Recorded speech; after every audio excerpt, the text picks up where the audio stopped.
शंखनी यक्षिणी सब सेना को लेकर के भूत पिशाचों को लेके आया और राजा त्रिविक्रम के नगरी के क्षेत्र में आकर के जहां वो वन में फेंकवाए गए थे वो सब मच्छिंद्र नाथ जी के शरीर के टुकड़ों को उठवा लिया। वीरभद्र ने बड़ी खुशी मनाई। क्यों? योगीराज मच्छिंद्र नाथ जी से एक बार युद्ध हुआ था वीरभद्र का। गंगा जी में स्नान करके मच्छिंद्र नाथ जी निकले। वीरभद्र कहने लगा ये झोली खप्पर चिमटा श्रृंगी सोटा लेकर के ये अलग पंथ चलाने वाला कौन है? हैं? समाज को क्यों भ्रम में डाल रहे हो? ये पवित्रता में अपवित्रता फैलाने का काम कर रहे हो तुम। मच्छिंद्र नाथ जी ने वीरभद्र से कहा तुमने सारा काम खराब कर दिया। क्यों? तो मैं देख लिया गंगा स्नान के बाद अब तो मुझे फिर दोबारा स्नान करना पड़ेगा। ये बात बड़ा खराब लगी। ये तो हुआ था उस समय वीरभद्र हार गए थे। अब वीरभद्र को जब मच्छिंद्र नाथ जी के शरीर के टुकड़े मिल गए तो सोचने लगा मच्छिंद्र नाथ जी तब तो हम हार गए थे, लेकिन भोले बाबा की कृपा से अब तो मैंने काफी विद्याएं अर्जन कर रही हैं। और मैंने सुना है कि मच्छिंद्र नाथ का शिष्य गोरखनाथ बड़ा प्रतापी है, वो लेने आएगा गुरु के शरीर के टुकड़े तो हमसे युद्ध होगा।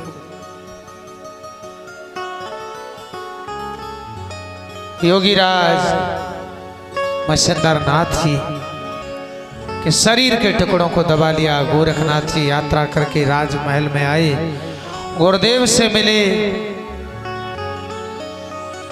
और सुरंग में जाकर के जब शरीर देखा तो है नहीं। चरवाई ने बताया कि मैंने बता दिया था महारानी को, इसलिए शरीर के टुकड़े टुकड़े करके वन में फेंकवाए। भक्तों बाद में गोरखनाथ जी गुरुदेव के शरीर के टुकड़ों को ढूंढना चाहते हैं। बड़ी कठिनाई से गोरखनाथ जी ने जब सूर्य भगवान को बुलाया कि मेरे गुरुदेव के शरीर के टुकड़े कहाँ हैं, तो सूर्य देव तो सब देख ही रहे थे। कहा है कि तुम्हारे गुरुदेव के शरीर के टुकड़े तो वीरभद्र ने छुपा करके रखे। गोरखनाथ जी ने आवाज लगाई वीरभद्र तुम्हें ऐसा नहीं करना था और मेरे गुरुदेव के शरीर के टुकड़े वापस कर दो। जैसे ही वीरभद्र को आवाज लगाई डंकनी शंखनियों को भेज दिया।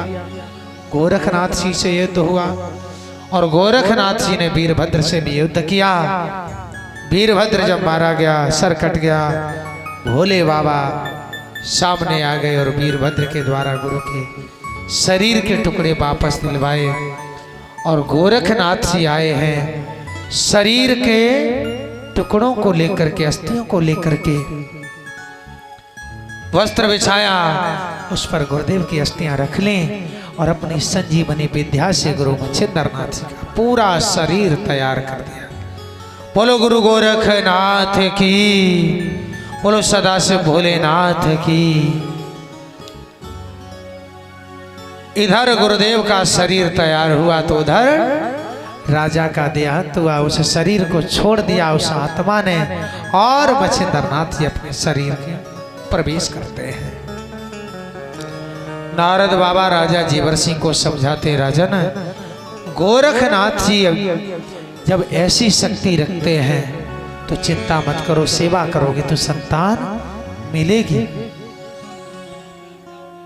और इसीलिए यदि किसी की मृत्यु हो जाती है ना, उसे अकेला नहीं छोड़ते, क्योंकि पहले ऐसी शक्तियां थी जैसे मच्छिंद्र नाथ जी ने शरीर में प्रवेश कर लिया। एक बार सभी भक्तजन भजन बोलेंगे और आगे भगवान की बहुत सुंदर कथा सुनेंगे।